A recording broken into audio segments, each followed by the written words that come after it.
ராகவ் பயங்கர டென்ஷனாக இருக்காரு. அப்படியே பார்க்குறாரு. பார்த்துட்டு ஷர்ட் எடுத்து போட்டு வேகமாக வெளியே கிளம்புறாரு. ஆமாம், நீங்கள் இந்த டைமில் எங்கே கிளம்புறீங்க அப்படின்னு சொல்லிட்டு அபி கேட்குறாங்க. இல்லை, லாவண்யாவுக்கு வந்து ஏதோ பிரச்சனையா, ரவுடிங்கெல்லாம் வந்து கல்லை தூக்கி போட்டு வீட்டில் அடிக்கிறாங்க, அதனால் என்னை வர சொல்லியிருக்கா, நான் போகிறேன் அப்படின்னு சொல்கிறாரு. ஆமாம், லாவண்யாவுக்கு பிரச்சனைனா நம்ம வேறு யாரையாவது அனுப்பலாம், நீங்கள் எதுக்காக போகணும் அப்படின்னு சொல்லிட்டு அபி கேட்குறாங்க. என்ன பேசிகிட்டு இருக்க? லாவண்யா வந்து என்னோட பிஸ்னஸ் பார்ட்னர், அவளுக்கு ஒரு பிரச்சனைனா நான் போகாமல் வேறு யார் போவா அப்படின்னு சொல்லிட்டு பயங்கர கோவமாக திட்டுறாரு. இங்கே பாருங்கள், நான் சொல்கிறேன் நீங்கள் போகக்கூடாது அப்படின்னு அபி சொல்கிறாங்க. என்ன, நீ யார் என்ன போக வேணான்னு சொல்கிறதுக்கு அப்படின்னு சொல்லிட்டு பயங்கர கோவமாக ராகவ சொல்கிறாரு. நான் யார் தெரியுமா? கழுத்தில் இருக்க தாலி எடுத்து காட்டுறாங்க, நான் தான். நீங்கள் தொட்டு தாலி கட்டினா பொண்டாட்டி, எனக்கு எல்லா உரிமையும் இருக்குது, நீங்கள் எங்கே போகணும் எங்கே போகக்கூடாது எல்லாமே நான் சொல்லுவேன் அப்படின்னு அபி சொல்கிறாங்க. இங்கே பாரு, நீ சொல்கிற பேச்செல்லாம் என்னால் கேட்கவே முடியாது, புரியுதா அப்படின்னு சொல்லிட்டு வேகமாக கிளம்பி அங்கேருந்து போகிறாரு. பயங்கரமாக டென்ஷனாக இருக்காங்க அபி. அங்கே லாவண்யா அப்படியே பார்க்குறாங்க. அதுக்குள்ளே அவங்க போலீஸ் எல்லாம் வர வைக்கிறாங்க. போலீஸ் வராங்க. அங்கே ஒரு 4 ரவுடி நிற்கிற மாதிரி நிற்க வச்சு அவங்கள அங்கேருந்து கூட்டிகிட்டு போகிறாங்க. அப்போ கரெக்டாக அங்கேருந்து வராரு. வந்தவொடனே வாங்க அப்படின்னு சொல்கிறாங்க. இவங்க தான் வந்துட்டு என்னை வந்து வீட்டில் கழு தூக்கிலாம் போட்டாங்க அப்படின்னு சொல்லிட்டு லாவண்யா சொல்கிறாங்க. போலீஸ் வந்து அங்கேருந்து அரெஸ்ட் பண்ணி கூட்டிகிட்டு போகிறாங்க. பரவாயில்லையா லாவண்யா, ஒன்றும் பிரச்சனை இல்லைல்ல அப்படின்னு சொல்லிட்டு ராகவ் கேட்குறாரு. வீட்டில் அபி டென்ஷனாக இருக்காங்க. அப்போ அனு சொல்கிறாங்க, ஆமாம், நீ எதுக்காக அவரை தனியாக அனுப்புன? அந்த லாவண்யாவை பார்த்தா நல்லவ மாதிரி தெரியல, அவள் கண்டிப்பாக ஏதாவது பிரச்சனை பண்ணுவா அபி, ஆனால் நீ விடவே விடாத, ராகவை கண்டிப்பாக விடாத, அவள் கூட சேர்ந்து எங்கேயும் போக விடக்கூடாது அப்படின்னு சொல்கிறாங்க. அதை கேட்டோன்னே அப்படியே ரொம்ப ஒரு மாதிரி டென்ஷனாக இருக்காங்க அபி.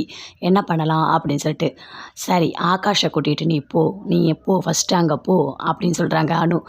சரி அப்படின்னு சொல்லிட்டு அபி ஆகாஷ் 2 பேருமே நைட்டே கிளம்பி அங்கே போகிறாங்க. வாசல்லையே ராகவ் நின்று லாவண்யா கிட்ட பேசிகிட்டு இருக்காரு. அதுக்குள்ளே வந்துட்டாங்க அபி. எல்லா பிரச்சனையும் முடிஞ்சிடுச்சுல, வாங்க வீட்டுக்கு போகலாம் அப்படின்னு சொல்லிட்டு அபி கூப்பிடுறாங்க. ஓகேவா லாவண்யா, ஒன்றும் பிரச்சனை இல்லைல்ல, நான் கிளம்பட்டுமா அப்படின்னு சொல்லிட்டு ராகவ் கேட்குறாரு. ஓகே ராகவ், ஒன்றும் ப்ராப்ளம் இல்லை அப்படின்னு சொல்கிறாங்க.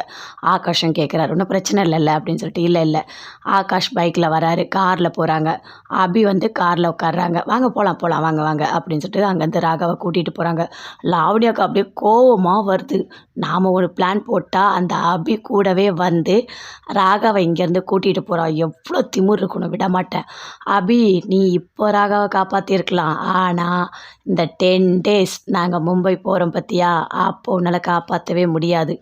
எப்படியாவது ராகவும் நானும் சேர்ந்து வாழ தான் போகிறோம், அப்போ உன்னால் என்ன பண்ண முடியும் நான் பார்க்குறேன் அப்படின்னு சொல்லிட்டு அப்படியே லாவண்யா பார்த்துட்ருக்காங்க. அப்படியே ராகவை கூட்டிகிட்டு காரில் அப்படியே வராங்க. பாய் அப்படின்னு சொல்லிட்டு போகிறாங்க. லாவண்யாவுக்கு இன்னும் கோவம் அதிகமாக வருது. வீட்டுக்கு வந்தவொடனே ராகவ் பயங்கரமாக கோவப்படுறாரு. ஆமாம், நான் தான் போனல, நீ எதுக்கு பின்னாடியே வந்த அப்படின்னு சொல்லிட்டு கேட்குறாரு. இல்லை அதெல்லாம் ஒன்றும் இல்லை, நீங்கள் மட்டும் தனியாக போயிருக்கீங்க, நிறைய ரவுடிங்களாம் இருக்காங்க, ஏதாவது ஆனால் என்ன பண்ணுறது, அதனால தான் நான் வந்து ஆகாஷை கூட்டிகிட்டு வந்தேன், வேறு எந்த காரணமும் இல்லை அப்படின்னு அபி சொல்கிறாங்க. கோவமாக வருது. இங்கே பாரு, நீ இப்போ என் பின்னாடியே நீ வரலாம், ஆனால் நான் மும்பைக்கு போகிறத உன்னால் தடுக்கவே முடியாது அப்படின்னு சொல்லிட்டு ராகவ் சொல்கிறாரு. கண்டிப்பாக நீங்கள் மும்பை போக மாட்டீங்க, நான் பார்த்துக்கிறேன் அப்படின்னு அபி சொல்கிறாங்க. இவன் என்ன இவ்வளோ கான்ஃபிடென்ட்டாக சொல்கிறா, நான் போக மாட்டேன்னு ஏதாவது பிளான் வச்சுருக்காளோ அப்படின்னு சொல்லிட்டு ராகவ் யோசிச்சுட்ருக்காரு. சுந்தரி லாவண்யா போய் பார்க்குறாங்க. இங்கே பாரு லாவண்யா, நல்லா தெரிஞ்சுக்கோ, அந்த 10 days நீ போகிற பற்றியா, அப்போ ராகவை உன் பக்கம் இழுத்துக்கோ, ஒரே ரூமில் சேர்ந்து தங்கு, என்ன பண்ண முடியுமோ எல்லாமே நீ பண்ணிக்கோ, சரியா, அதான் உனக்கு கரெக்டான சான்ஸு அப்படின்னு சொல்கிறாங்க. கண்டிப்பாக நான் வந்து ராகாவோட சேர்ந்து வாழ்வேன், அந்த அபியை வாழ விட மாட்டேன் அப்படின்னு சொல்லிட்டு லாவண்யா சொல்கிறாங்க. சூப்பர், இப்படி தான் நீ இருக்கணும், சரியா, நான் கிளம்புறேன் அப்படின்னு சொல்லிட்டு சுந்தரி அங்கேருந்து வீட்டுக்கு வராங்க.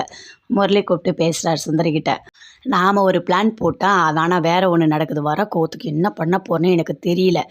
நாம் வந்துட்டு ராகவ அங்கே அனுப்புனா அதுக்குள்ளே அபி ஆகாஷ் 2 பேரும் எதுக்காக அங்கே போனாங்க அப்படின்னு சொல்லிட்டு முரளி கேட்குறாரு. எனக்கும் அதான் தெரியல ஏன் போனாங்கன்னு சொல்லிட்டு. நம்ம பிளான் எல்லாமே சொதப்புது அப்படின்னு சுந்தரி சொல்கிறாங்க. எல்லாத்துக்குமே காரணமே உங்கள் பையன்தான், உங்கள் பையனால் தான் இவ்வளோ பிரச்சனை அப்படின்னு சொல்லிட்டு முரளி சொல்கிறாரு.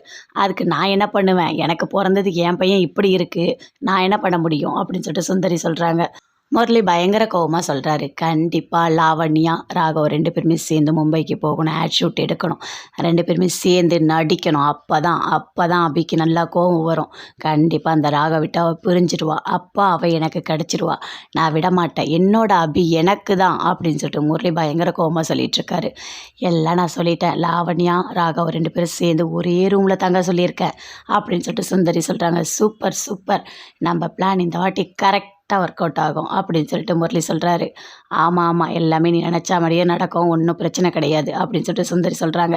சொல்லிவிட்டு அங்கேருந்து போகிறாங்க. நல்லா தூங்கிட்டு இருக்காங்க அபி. அப்படியே பார்க்குறாரு. இங்கே பாருங்க ஜெயிலர், போய் தூங்குங்க, என்னையே பார்த்துட்டு இருந்தா எப்படி அப்படின்னு அபி படுத்துக்கிட்டே சொல்கிறாங்க.